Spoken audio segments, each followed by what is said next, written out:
right, welcome back to the Fresh Rebellion, everybody. This is Michelle-girasole, and today we're going to talk about changing our kids' habits. Really, is that even possible? I don't know.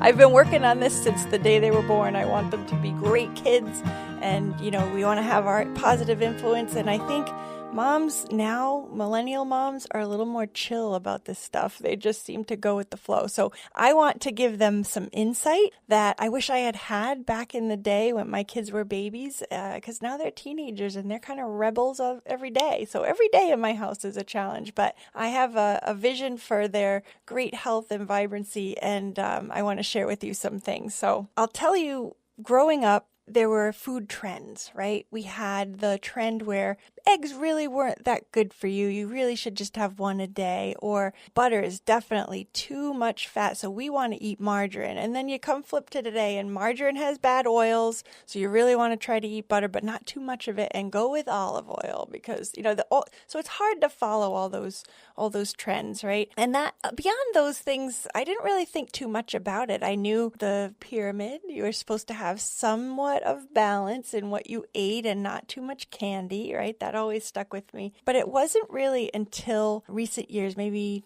20 years ago, that I really started hearing about all of these peanut allergies. I remember thinking about those and saying, what is going on with all of these peanut allergies? Why do some kids have them and other kids don't? And then there were egg allergies and wheat allergies and milk allergies. And then the food packaging started to change. And then all of a sudden, organic. And you had to wash your food. And so all of these things started bubbling up into my awareness. And I tried to do the best thing. I'd buy an organic apple from time to time, but really most of my food was on a budget. And we talked about in the last podcast eating organic on a budget. So I won't go into a lot of that today, but I just want to share that I just felt food was safe, and I bought my kids what they liked. I fed them Pop-Tarts for breakfast because they loved sweet. And I was like, all right, there's something in their stomach. Good. Off to school. Done. And now I know that wasn't the best thing. And they've been trained over the years to like sweet. And it wasn't really until I started working with Jamie Oliver at home and meeting people like Robin O'Brien, who's the founder of Allergy Kids. And she told me the story of her child who had an allergic reaction at the dinner table that was frightening. He had yogurt, blue yogurt, and scrambled eggs, and a Eggo waffle. And I'm like, that's something that I feed my kids. And that food triggers allergies that are dangerous was an eye-opener for me. So I started to learn. I started to do homework, and I started to watch documentaries and just educated myself. And so, it wasn't one thing that triggered me, but over time I just realized that food is not what we think it is, and we want to put fresh food in as often as we can. I even did a fun experiment with my daughter who just wasn't a believer. She liked her junk food, and she wasn't going to listen to me, and she was, I think, in 8th grade. And I said, Jess, why don't we do your science fair experiment on sugar? And I said, you can eat as much sugar as you want, and we're going to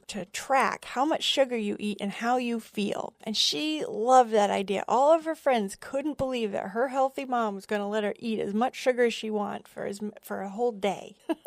So we went and got candy, and we got grams of white table sugar, and we measured the number of grams in each serving of candy, and then we put that much sugar in a bowl, and she had to make a chart as part of the science fair. So she did that, and we tracked how she felt. And the first hour, she was gangbusters. She was eating the M&Ms and Twizzlers and chocolate bars and marshmallows, and everything was exciting to learn. And then by the second hour, I'm like, Jess, come on, 15 minutes. You got to eat the next thing. And she's like, I don't want it. She was really starting to feel the effect of, I'm going to throw up if I eat anymore. So it was those little battles that we fight that bring awareness, little battles and small victories. You really do have to pick your battles with your kids. So one of those things for me is the engagement. They want to be involved. They want to have choices. They want to make their own choices. I took them to a local farm farm and we went blueberry picking. And so it's kind of fun because they picked it themselves. Or if they make the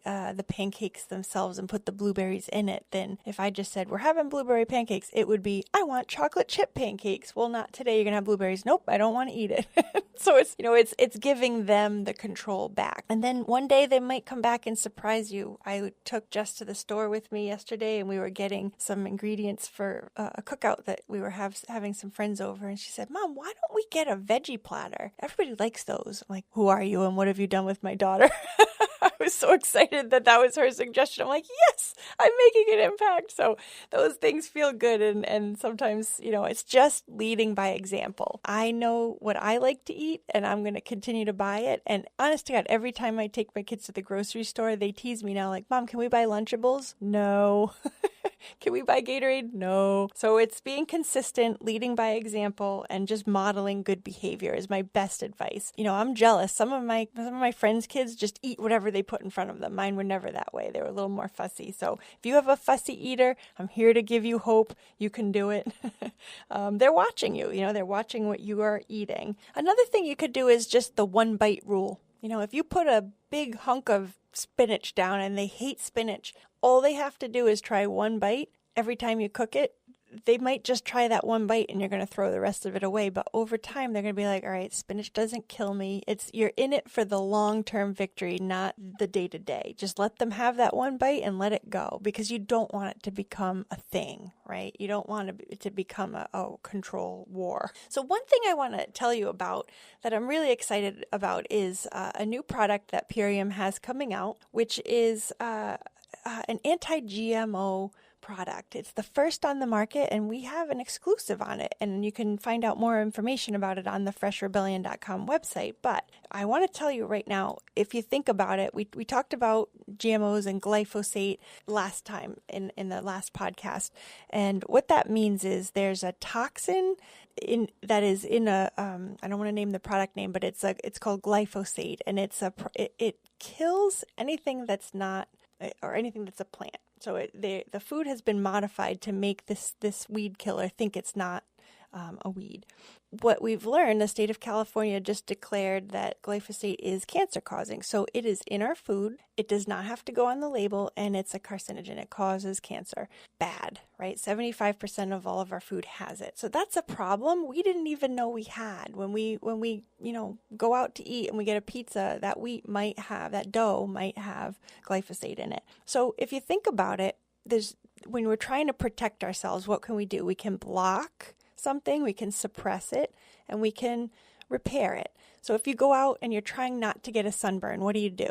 You stay in the house or put a hat on that blocks the sun. You put sunscreen or sunblock on, that blocks it. Or if you get that sunburn, you have to repair your skin with aloe and moisture, right? So if you're talking about toxins, you can't block it. There's no way you can block toxins from entering your body in the world that we live in today. It's just a fact. So we have to accept it, but we don't have to succumb to it, right? We want to fight it. We want to repair the body. And what glyphosate does, without getting into the science, and you can see a video on the website that describes it in detail if you're so interested, but it's kind of attacking our gut. It's going after the good bacteria in our gut that helps to process these things and kind of wipes them out so that it has a free pass into our system. So it's getting in and doing some real damage in there.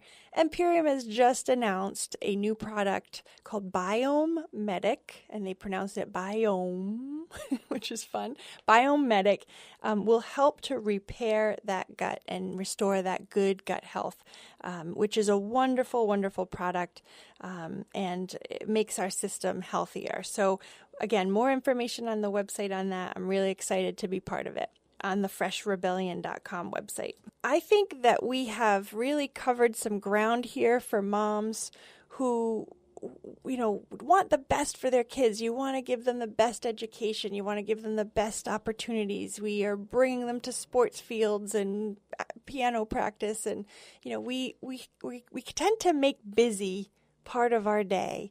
as moms with young children. We want to give them everything. We have one chance, really, to give it our best shot and make them, productive members of society. I really want you to consider their good health and that being a big factor in your day. If you hadn't considered it before, maybe this planted a seed by listening today. That wraps up our series on kids. And the next time we get together, we're going to be looking at moms, good health for moms. We are super busy. And when you're super busy, we don't tend to think about fresh food. But there's so much joy in fresh food. There's so much that we can make it an experience of shopping in different places, farmers markets, cooking with friends, and sharing meals. There's a lot of fun that we're going to talk about in our next series, but I've been so glad that you've been part of this today, and I encourage you to share. If you have enjoyed this, share your own experiences on the comments and share this link to your Facebook page or your Twitter account. You can find me on Instagram, my Sassy Michelle G. You can find me on Twitter. It's just Sassy Michelle. And I am on Facebook. You can find it at the Fresh Rebellion page. My website, once again, is thefreshrebellion.com. And I'm so glad that you've been listening today. Thank you so much, and stay fresh, people.